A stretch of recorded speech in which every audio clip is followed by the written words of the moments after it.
नमस्कार, आप देख रहे हैं नेक्स्ट 9 न्यूज और मैं हूं आपके साथ मनीष कुमार सैनी। झारखंड में 81 विधानसभा सीटों पर 2 चरणों में चुनाव होते हैं। चुनाव के बाद 23 नवंबर को मतदान के नतीजे घोषित किए जाते हैं और मतदान के नतीजे घोषित होने के बाद इंडिया गठबंधन 56 सीटों पर एक बार फिर से बड़ी जीत दर्ज करता हुआ नजर आता है और एनडीए गठबंधन को एक बड़ा झटका झारखंड के अंदर लगता हुआ दिखाई देता है। और ऐसे में जिस तरह से एनडीए गठबंधन शुरुआती दौर से झारखंड में चुनाव के साथ साथ सरकार बनाने के दावे करता हुआ नजर आया, तो उनके दावे भी कहीं ना कहीं फीके पड़ते हुए नजर आए या यूं कहें कि फेल होते हुए नजर आए। अब झारखंड में हेमंत सोरेन पहले ही मुख्यमंत्री पद की शपथ ले चुके हैं। मंत्री पदों और विभागों के बंटवारे की बात रह गई थी, तो अब आज वो दिन है जहां मंत्री पद और विभागों के बंटवारे किए जाएंगे और ऐसे में तमाम मंत्री झारखंड की कैबिनेट के आज शपथ लेने वाले हैं। और इस शपथ ग्रहण समारोह में क्या क्या कुछ होने वाला है उस पर हमारी नजर लगातार बनी रहेगी। लेकिन झारखंड की फिलहाल जो स्थिति है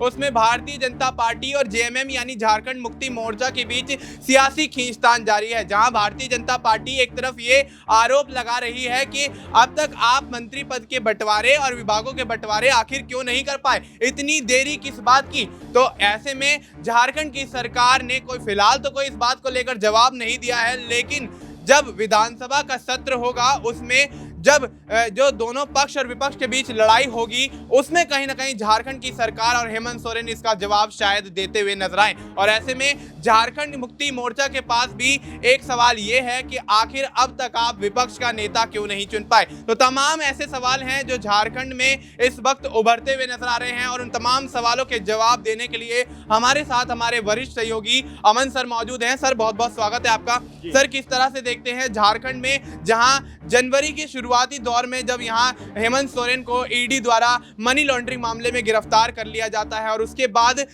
ये देखा जाता है कि किस तरह से जो उनकी सरकार है, जो उनकी पार्टी है, वो टूटती बिखरती हुई सी नजर आ रही थी। और ऐसे में हेमंत सोरेन ने जब यहाँ पर गिरफ्तारी उनकी होती है तो यहाँ पर चंपई सोरेन को वो जिम्मेदारी मुख्यमंत्री पद की सौंपते हुए जाते हैं। चाहते तो वो कल्पना सोरेन अपनी पत्नी को भी दे सकते थे जिम्मेदारी, लेकिन उन्होंने चंपई सोरेन का नाम आगे रखा और चंपई सोरेन वो जिम्मेदारी संभालते हुए नजर आए। लेकिन जब जमानत मिलती है तो जमानत के बाद यहाँ चंपई सोरेन से दोबारा वो जिम्मेदारी हेमंत सोरेन ले लेते हैं और उसके बाद चंपई यहाँ बगावत करने के संकेत देते हुए नजर आते हैं। लेकिन फिर उसके बाद भारतीय जनता पार्टी में शामिल होते हैं, सरायकेला से विधानसभा चुनाव लड़ते हैं, 28 आदिवासी सीटों पर जीत का दावा करते हुए नजर आते हैं, लेकिन महज एक सरायकेला की सीट रहती है जो चंपई सोरेन बचा पाते हैं और भारतीय जनता पार्टी का भी वोट बैंक और सीटों की संख्या कम होती हुई नजर आती है। तो क्या लगता है कि वाकई झारखंड मुक्ति मोर्चा और कांग्रेस का यह गठबंधन एक बार फिर से मजबूती के साथ भारतीय जनता पार्टी के तमाम सवालों के जवाब देने के लिए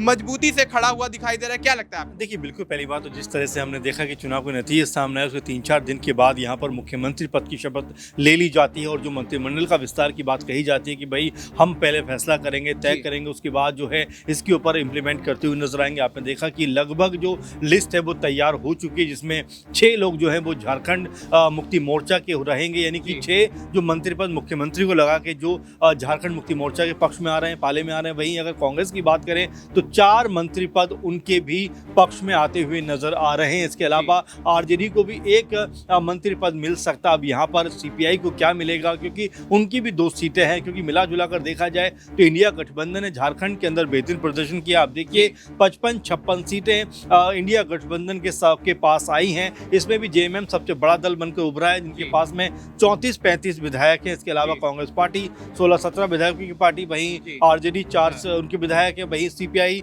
उनके भी 2 विधायक हैं। यानी कि पूरी तरह से बीजेपी गठबंधन को उन्होंने कह सकते हैं बैकफुट पर ढकेल दिया। गठबंधन के पास बीजेपी की बात करें तो उनके पास महज 23-24 सीटें आई हैं और ये बहुमत से बहुत दूर का आंकड़ा रह जाता है। और ये तमाम जो चीज़ें वो ये बताती हैं मनीष की यहाँ जो जेएमएम है उसको लेकर जिस तरह का माहौल बना। आपने देखा कि जिस तरह हेमंत सोरेन को जेल के अंदर बंद किया गया, चंपई सोरेन को मुख्यमंत्री बनना पड़ा, फिर चंपई सोरेन हटते हैं, वो हेमंत सोरेन फिर मुख्यमंत्री बन जाते हैं। और यहाँ पर मुख्यमंत्री बनने के बाद जो हेमंत सोरेन जब मुख्यमंत्री बन जाते हैं तो एक बड़ा झटका उनकी पार्टी को लगता है कि चंपई सोरेन जो है जेएमएम छोड़कर जो 30-35 साल का रिश्ता उनका रहा मजबूत और हर समय हर पग पे कहीं ना कहीं वो साथ में खड़े हुए नजर आते थे, पल पल कहीं ना कहीं साथ देते हुए नजर आते थे। वो चंपई सोरेन जो है जेएमएम का साथ छोड़कर बीजेपी में शामिल हो जाते हैं। बीजेपी को ऐसा लग रहा था कि अगर चंपई सोरेन और सीता सोरेन तो उनके पास आ ही चुकी थी, अगर यहाँ पर 2 आदिवासी चेहरे अगर उनके पास आ जाते हैं तो यहाँ पर जो 28 सीटें हैं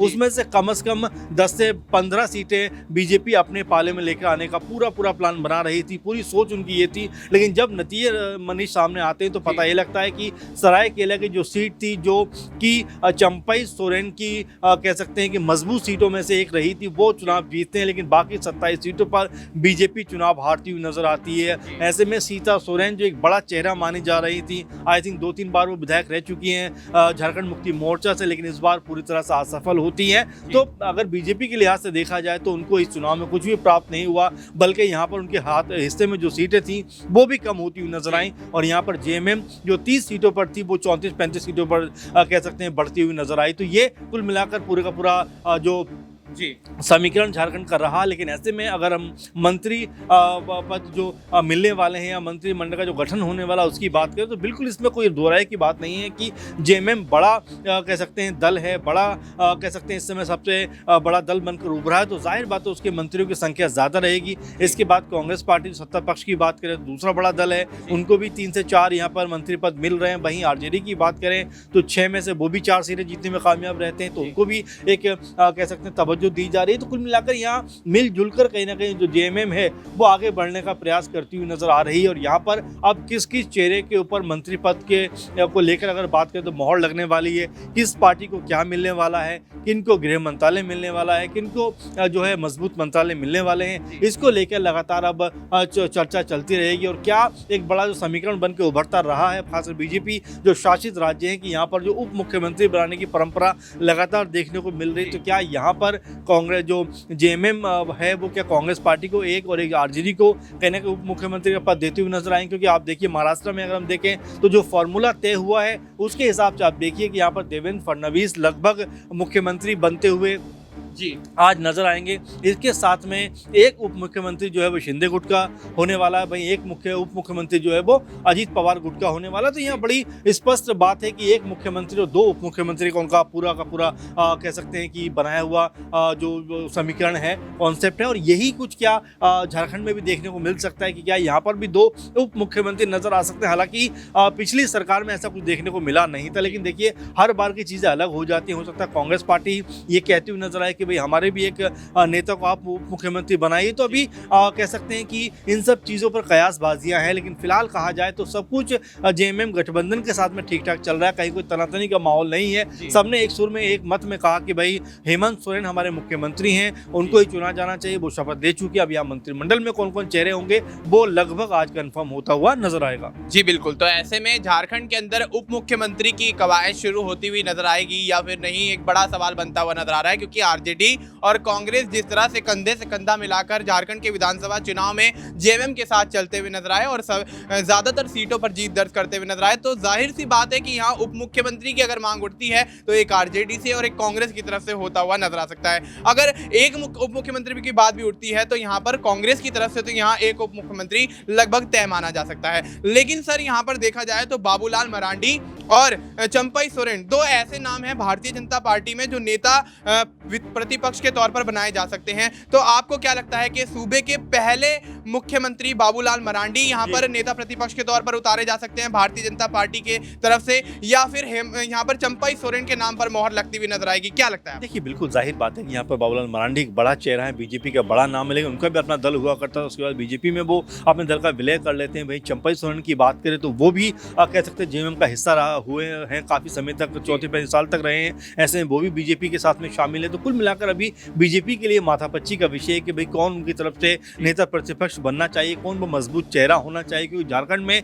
बीजेपी को जिस तरह से हार मिली है उसके बाद बीजेपी की प्लानिंग कम से कम इस बात को लेकर हुई कि भाई कोई बड़ा चेहरा यहाँ पर नेता प्रतिपक्ष बनना चाहिए, नेता प्रतिपक्ष के रूप में सामने आना चाहिए। क्योंकि चंपई सोरेन और बाबूलाल मरांडी दोनों चेहरे बीजेपी के लिए कोई बहुत लकी साबित नहीं हुए, क्योंकि इतनी कह सकते हैं चीज़ों के बावजूद भी अगर बीजेपी यहाँ पर जो है चुनाव नहीं जीत पाई तो कहीं ना कहीं संगठन को लेकर सवाल उठ रहे हैं। ऐसे में बाबूलाल मरांडी और जो हम चंपई सोरेन की बात कर रहे हैं दोनों के ऊपर कहीं ना कहीं सवाल उठते हुए दिखाई पड़ते हैं। अब क्या बीजेपी इन दोनों नामों के अलावा कोई नाम चुनते हुए नजर आती है या फिर कोई ऐसा नाम निकल के सामने आता है जो अब तक किसी सोचा नहीं था? क्योंकि बीजेपी हमेशा चौंकाती हुई नजर आती है, तो हो सकता है कुछ ऐसा होता हुआ नजर आए। जी बिल्कुल। तो अब ऐसे में बाबूलाल मरांडी नेता प्रतिपक्ष बनेंगे या फिर चंपई सोरेन, ये एक बड़ा सवाल इस वक्त झारखंड की राजनीति में दिखाई दे रहा है, क्योंकि आज मंत्री पद और विभागों का बंटवारा हो जाएगा, सरकार का गठन पूरी तरह से होता हुआ दिखाई देगा, लेकिन विपक्ष किस तरह से यहाँ झारखंड के अंदर राजनीतिक तौर पर भूमिका निभाता हुआ नजर आता है, ये एक बड़ा सवाल इस वक्त झारखंड की राजनीति में बनता हुआ दिखाई दे रहा है। फिलहाल आपको झारखंड की राजनीति को लेकर क्या कुछ लगता है, आप हमें कमेंट करके बता सकते हैं। बाकी देश और दुनिया से जुड़ी तमाम जानकारी के लिए आप देखते रहिए नेक्स्ट 9 न्यूज।